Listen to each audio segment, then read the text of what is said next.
So good morning. Welcome again to our next Nutanix at 9 session. This is Dan with eGroup, and want to really welcome again everybody that's been able to come out to this. If you haven't checked this session out before, it's a new session that eGroup's running around the entire Nutanix portfolio, and we're looking forward to hone in on security today and have a conversation with some special guests. So I'll kind of take you through what our plan is today and what the agenda is, and then we'll kind of jump right into it. So first, we'll start off with some introductions. Like I mentioned, we've got a few people on board that I want to make sure you know before we dig into this. We've got a few updates on Nutanix in general that we'll talk about, just some of the latest news around Nutanix. And then really the meat of this presentation are questions and answers. So what we've had submitted from the registrants and those of you that are joining us today, we'll kind of walk through that. And then we'll kind of wrap this up at around 9:30 for those of you that do need to jump, show you kind of what to look out for, how to get more information, and how we can help with any additional questions around that. But we're definitely happy to stay on board and keep the conversation going. So we'll take you through that with relative ease today, I hope. Starting off with introductions. From the eGroup side today, we've got Chad Fenske on board. He's been with eGroup for just about 7 years now.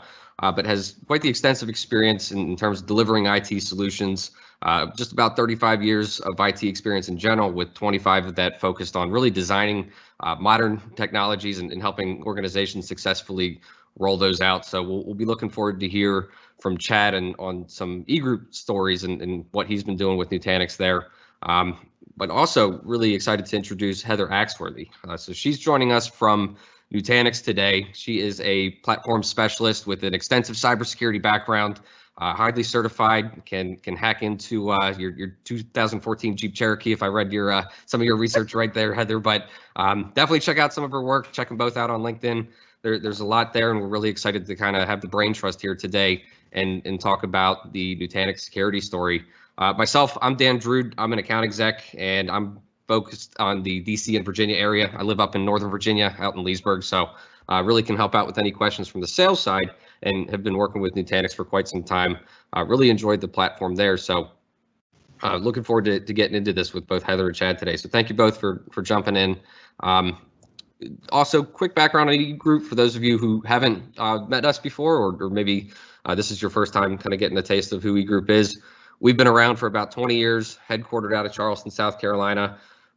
Really focusing on helping our customers do more with less, and typically that involves taking the modern technologies like Nutanix and helping our customers understand those. So we as a practice have been delivering Nutanix for probably back since about 2016, I think. And so this has really been a favorite solution of ours that we help our customers better understand and better implement. So again, thanks for joining us and looking forward to getting into this today.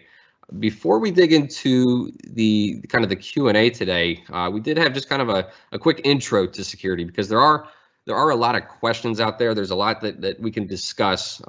So Heather, I was really looking forward to kind of what you brought to the table today, and wanted to use this time to kind of set the table, if you will, on what you do at Nutanix related to security. I know we've got just a handful of slides here to run through. Sure. And we'll get right into that. Real quick on the news side, I guess you could call it Nutanix at 9 breaking news. For those of you that are using the platform, wanted to run through just a few quick notes before I get into to Heather's portion here. But for those of you on Nutanix currently, or kind of keeping an idea of what's out there, the Lifecycle Manager, they've added a few new features here. So really, I think one of the biggest things to call out is just the stop update button. Really the simplicity of being able to manage your life cycles and jumping into that if maybe you kicked it off too early, something like that. They did add that feature there for those of you that have been using the Lifecycle Manager, and also username logging. So kind of tied to security, right? Being able to actually see who's in the Lifecycle Manager and kicking off those updates, stopping those updates maybe. Those are some new features to look out for with the LCM. A little bit of a corporate announcement. They just recently had their Q2 earnings announcement. And as many of you may know, Nutanix has really been shifting their focus to a subscription style of software licensing. And so that's been up year over year. The annual contract value, or the ACV, as you might hear it, that's increased 28% year over year. And one thing that I really wanted to note was that with all of the nodes that they shipped out last quarter, over half of those were shipped with Acropolis hypervisor. So that is the Nutanix native hypervisor that comes with the solution, whether you want it or not. It's a great product, and we can kind of see that as over half of those that are buying these nodes have continued to use that hypervisor there.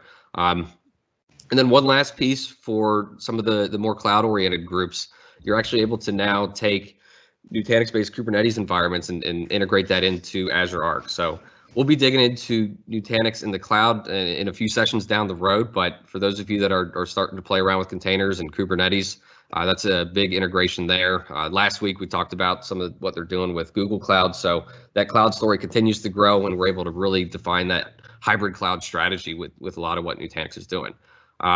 So those are the quick updates on Nutanix news. So Heather, circling back to you, I'll kind of walk through some of the slides that you've got here, but if you don't mind, giving us some background on what you've been doing in security, how that relates to Nutanix, and I'll click through what you got for us here today.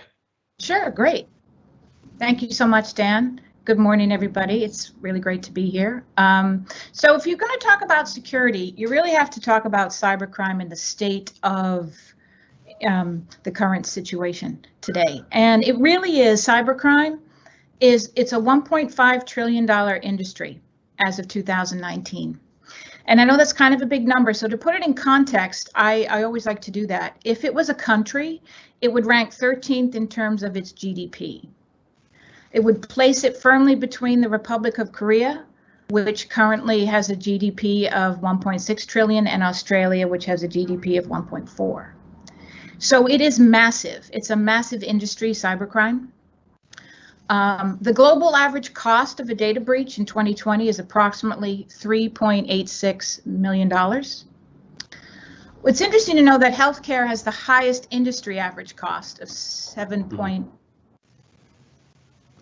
million. And customer PII data has the highest cost per record now on the darknet.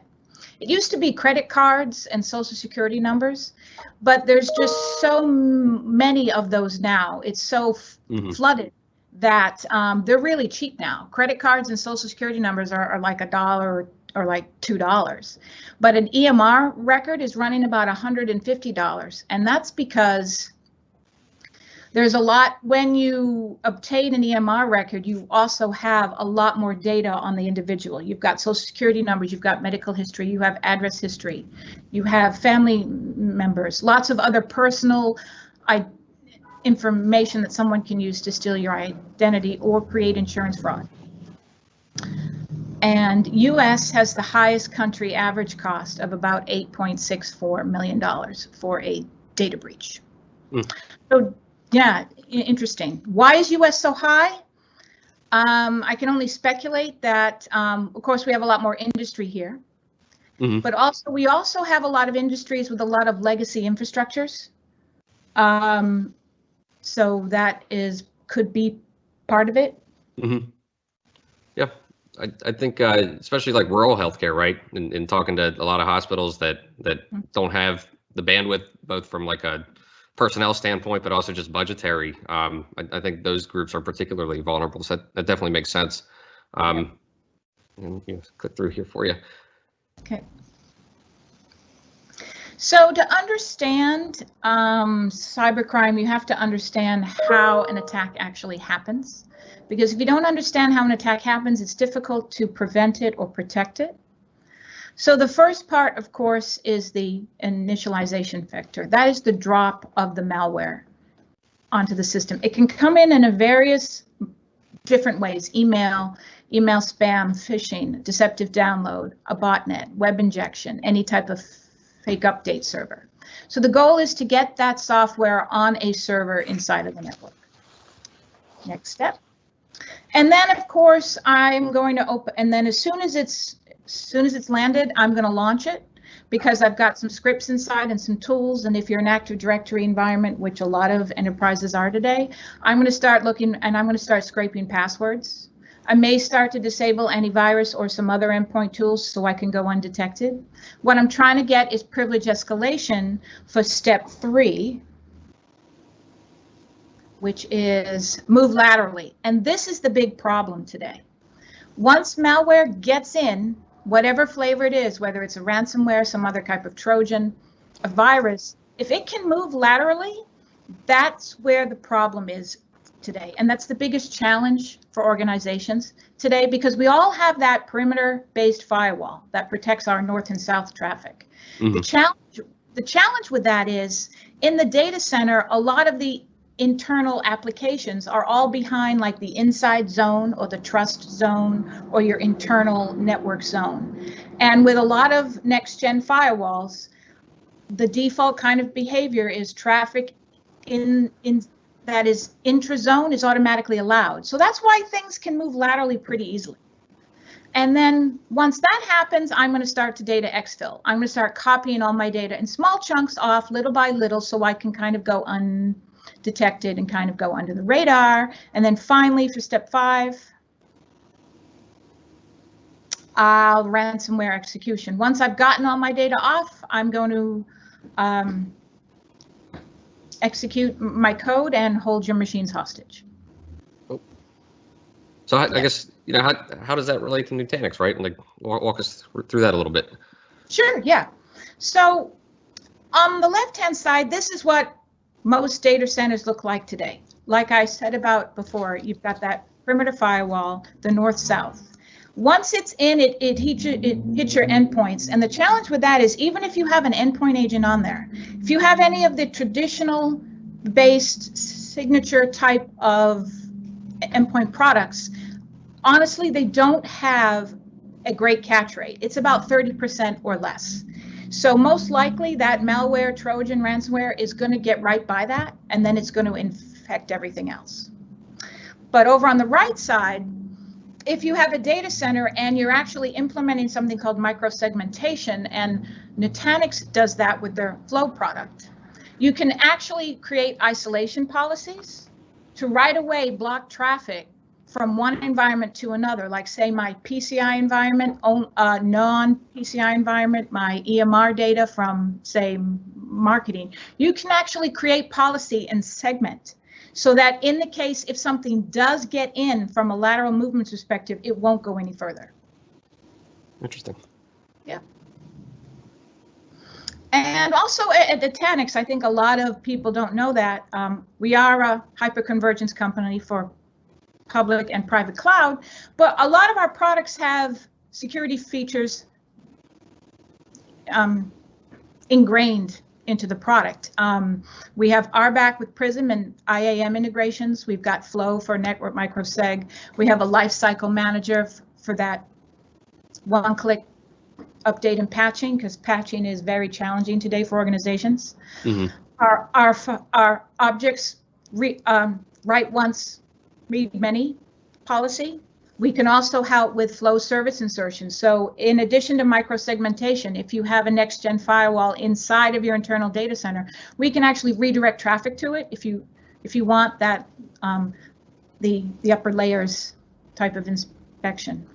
We have Prism Ops and XPlay, policy hit counts and event log reports, and Flow Security Central, which has file analytics and anomaly detection. And we can also, and our HCI product has a lot of native data protection and replication and recovery planning, automation, and testing with Leap. And we have integrated backup with Nutanix Mine. So even if you do get infected, we can help you recover quickly. Okay, that's great. So I think this page kind of sums this up, and we could certainly send out some of this info after the fact. But I think a lot of what you touched on, Heather, really lines up with some of the questions that we've got today. So anything else that you wanted to run through before we jumped into the question and answer session? I think it's important to understand that nobody can be 100% secure. It's impossible. It really is, it's not about will I get hacked, it's about when will I get hacked. Everybody does, and it happens. Yeah. And it's just something you just have to make sure you have good risk management for and everything, and the right technologies and tools in place to help you recover if that does happen. Awesome. Well, I appreciate that. Yeah, one other important thing to point out is that these ransomware attacks are getting increasingly sophisticated as well. So not only are these attackers locking down your primary data sources, but given the right credentials, they're now able to go through, delete your backups, copies of your backups, erase them altogether, disable access to snapshots and otherwise, even go out and turn on client workstations and deposit the payloads there on the client workstations as well. Yep. It is an incredibly insidious activity, and we definitely need to be on guard against it. Yep. Agreed. So let's go ahead and jump into the questions if we're ready for that, or Heather, anything else you want to run through? Yeah. I think it's important to know too that a lot of these nation states and a lot of these organized crime syndicates that are doing a lot of the ransomware generation today have teams, hundreds of people actually maybe working on it. And it's actually not hard on the darknet now to create your own ransomware package. You can actually buy software that will, in a few clicks, it's a wizard, and you can create your own, rootkit, ransomware package, Trojan, antivirus. Yeah. Whatever you want. I think in reading about some of the work that you've done, what was it, maybe a $300 or $400 tool, and you were able to kind of hack into a car's diagnostic system? I mean, yeah. That's pretty accessible. Exactly. Yeah. Cars are, in fact, really just giant cell phones driving around. Yeah. So very, very true. Really? No, so, kind of makes you think, right? So let's dig into the questions here. I've got a few that were submitted, and we can kind of see where this takes us. But kind of out of the gate, you had mentioned Flow a lot, and this question we saw pop up a bit. How's Nutanix Flow priced, right? It's an offering that goes beyond the standard Nutanix solution. I did want to note that Flow is for Acropolis hypervisor customers, so this would be something for those of you that are currently running AHV. But tell us a little bit about how Nutanix Flow is priced, and anything else that you think might be worth digging into on Flow. Yeah, sure. So Flow is actually it is licensed per cluster. So however many clusters you have, where there's workloads, you would need a Flow license for that. You must have AHV, and you also need Prism Central, which is our centralized management console for all things Nutanix. Excellent. But that's pretty much it. Yep. Pretty straightforward. Chad, anything from your side in terms of like our customers and what you've seen? I mean, where are we seeing big savings with Flow, or what's been your experience to date with Flow? Yeah, to date, we're principally seeing Flow deployed in support of, or as an alternative, or even an initial step in providing east-west firewalling, particularly in environments where a traditional firewall environment has not yet been set up to protect that east-west flow of traffic. Some sophisticated customers have in fact gone to those links. Others are just now getting into examining that potential.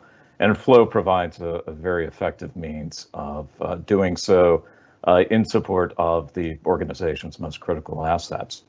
One of the questions that I would pose to you, Heather, and would like you to elaborate on, is some of the differences in the way that Flow approaches that microsegmentation versus the way a firewall enforces east-west flow policies, or even other competitive microsegmentation offerings.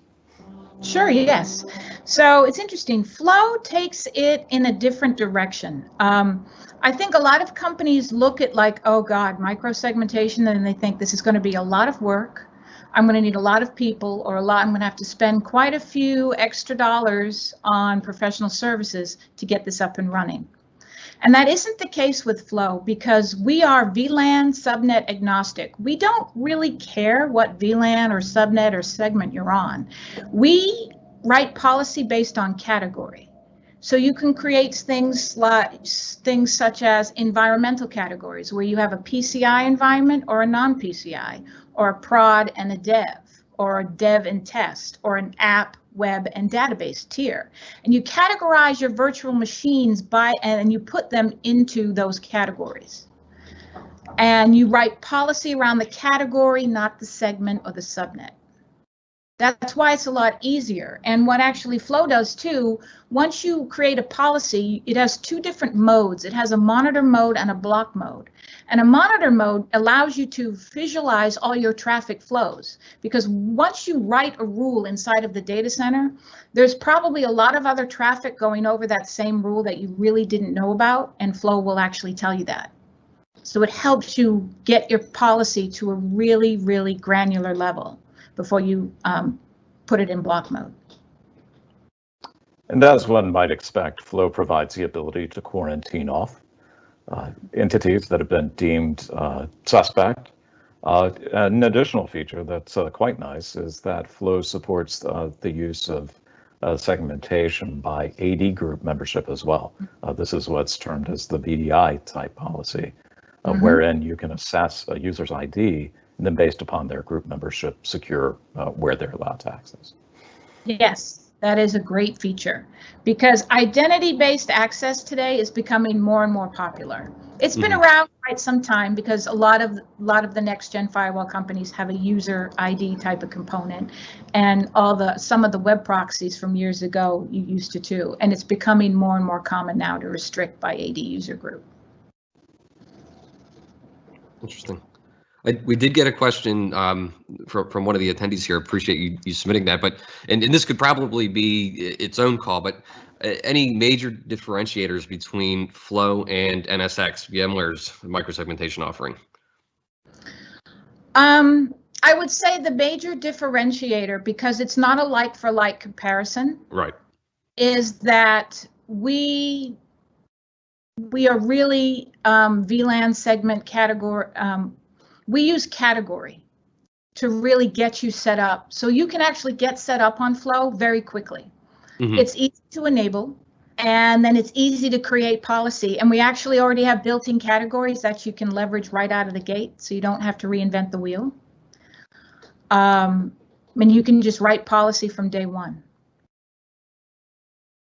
Perfect. Thanks. And again, appreciate the if there's any additional kind of deep dive questions on the Flow from NSX, feel free to submit those. But thank you for submitting that question. Let's hop into the next question. I think Flow is going to be a theme throughout this, but I do want to make sure we hit a few more of these. And this again kind of ties into it, right? So is microsegmentation easy to set up with Nutanix? And maybe we can talk about that beyond just Flow, right? I mean, Nutanix supports VMware, it supports Citrix. Let's talk a little bit about microsegmentation in general in relation to Nutanix. Sure. So it is very easy to set up. Once you purchase the product and enable the licensing, you go into your Prism Central settings, advanced settings, and there is an option on the left menu for microsegmentation, and you click on that and you click enable. And then it will enable it on all the clusters, ready to go. It takes about a few minutes. Seems pretty easy. I could probably get away with setting that up. Yeah. Just tell me where to click. We give you categories right off the bat that are already pre-canned and pre-made, so you can start with those, or you can create your own. Most people just use the onboard because it covers all the environments like PCI, non-PCI, those types of things. So yeah, very easy to get started. Perfect. Chad, anything from your side in terms of, Flow engagements that we've done? I mean, is it services heavy, compared to maybe like a VMware environment, or? It's actually not very services heavy. We do have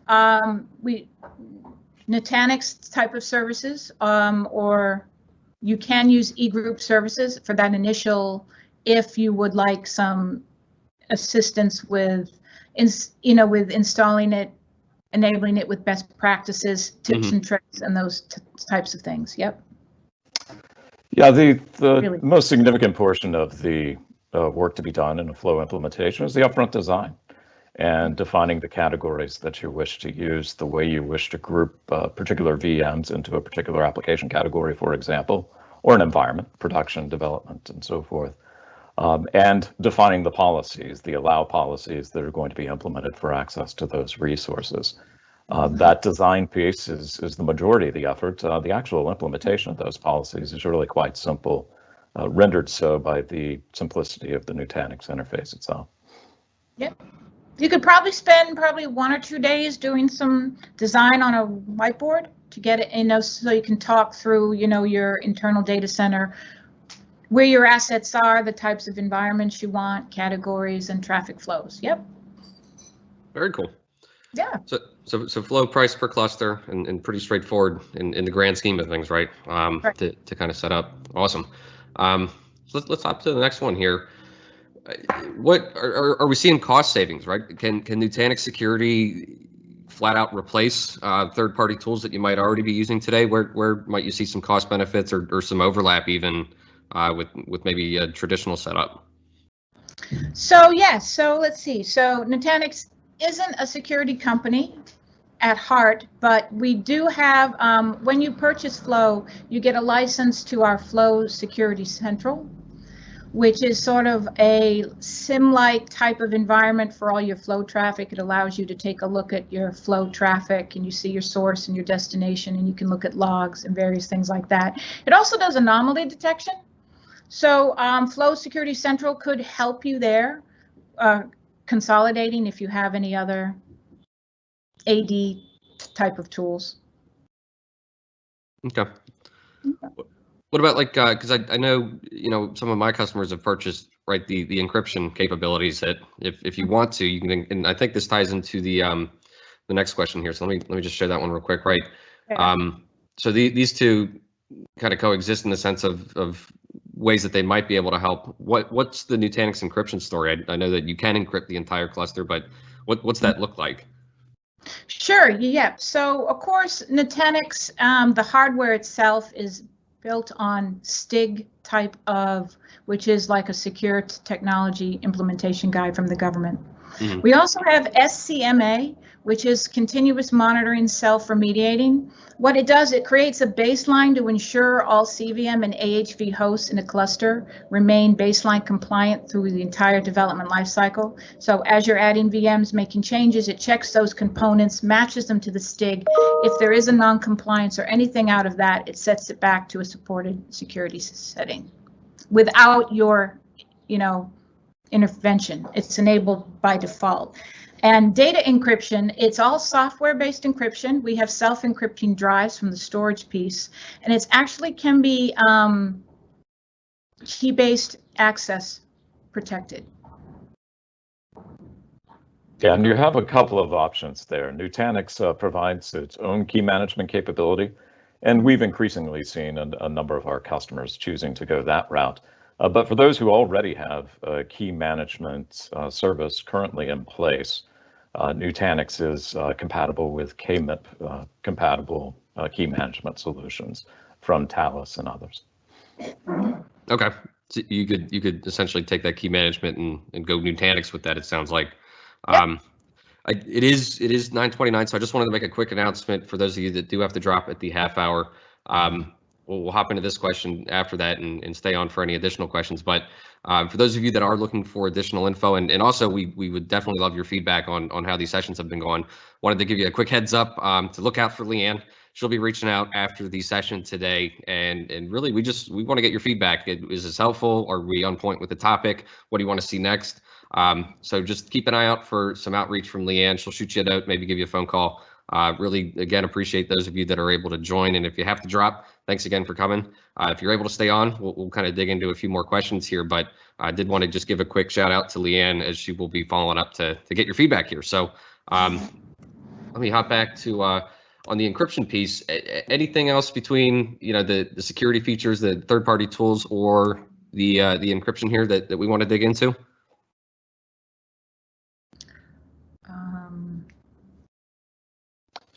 Yeah, I think just leaving with the basic understanding that Nutanix is fully capable of supporting the data at rest encryption that's required by so many standards now, particularly those who might be subject to government regulations. And Nutanix is in a great position to be able to support that. Yeah, I think I'll probably need to be fact checked on this, but the story behind Acropolis Hypervisor.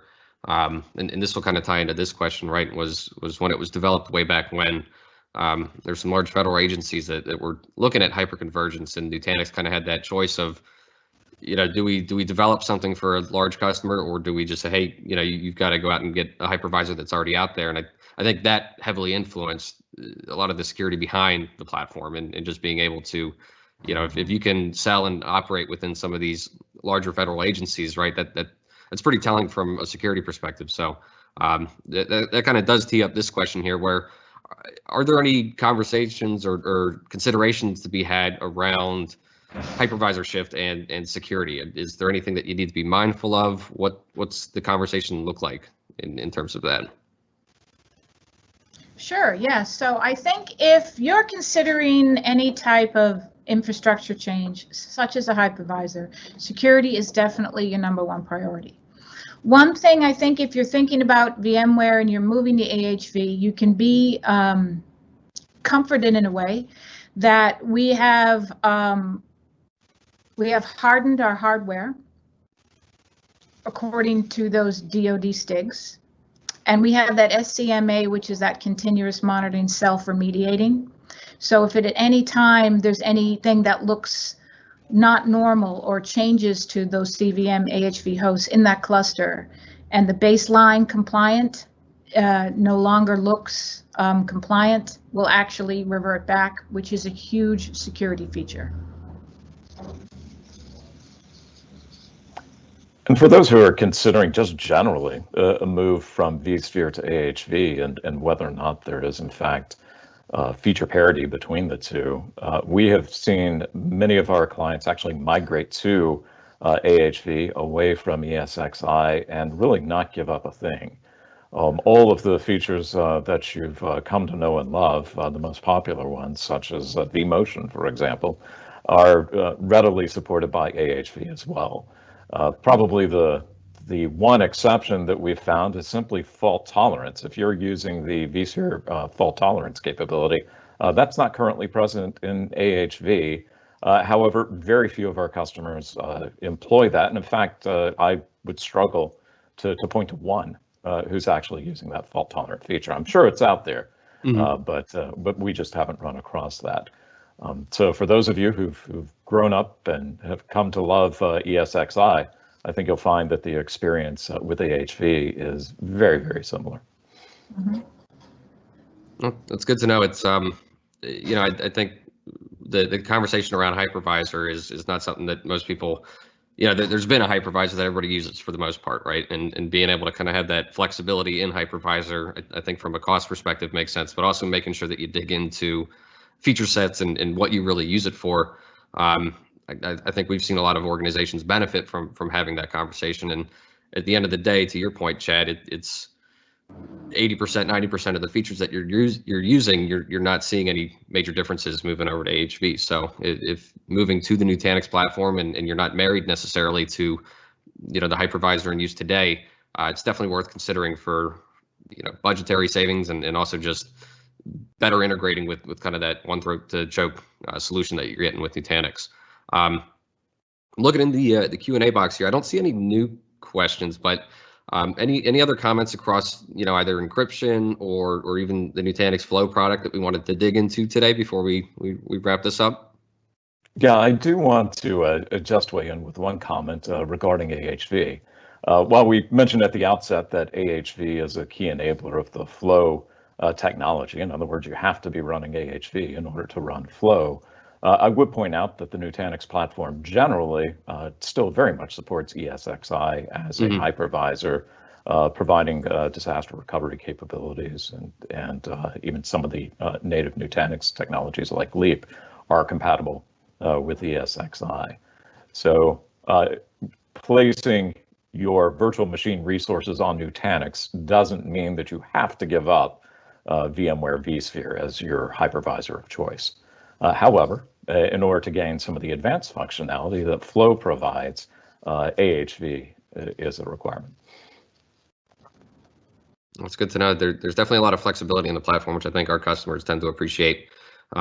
Makes my job a little easier too when we can kind of walk through different options and what do you want actually, and this is the conversation that you can have with Nutanix. So Heather, any final thoughts from your side, or anything else that you think is worth pointing out today?